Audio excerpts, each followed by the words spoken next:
అలాగే లోకేష్ బాబు ఏదైతే ఈ యొక్క ప్రజాగళం యువగళంగా పదం తొక్కుతూ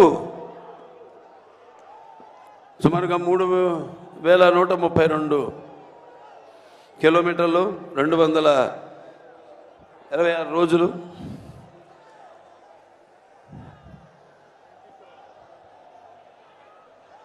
తన పాదయాత్రను కొనసాగిస్తూ ప్రజలందరినీ కలుసుకుంటూ వాళ్ళని ఓదారుస్తూ వాళ్ళకి ధైర్యం చెప్తూ ముందుకు సాగిన ఆయన పాద యాత్ర యువగళం ఎంతో విజయవంతంగా ముగిసినందుకు ముగియడం కాదు ఇది అంతం కాదు, ఇది ఆరంభం. ఇక్కడి నుంచి దగ్గరలో ఉంది మనకు ఎన్నికల సమరం.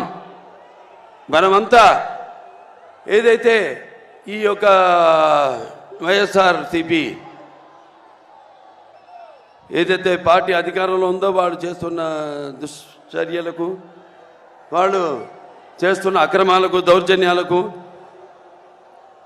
తగిన గుణపాఠం యువతరానికి అంటే మేము ముఖ్యంగా ఈ యొక్క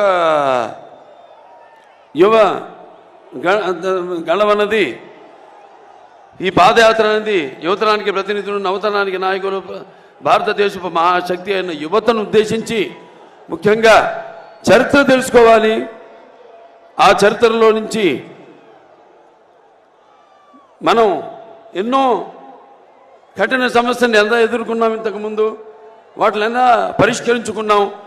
కేవలం ఒక పార్టీ కాదు, కేవలం లేకపోతే తెలుగుదేశం పార్టీ వ్యవస్థాపకులు నందమూరి తారక రామారావు గారే కాదు, ఆయన పిలుపుకి స్పందించి ఎంతోమంది జనమంతా కూడా కులాలకు, మతాలకు, వర్గాలకు అన్నిటికీ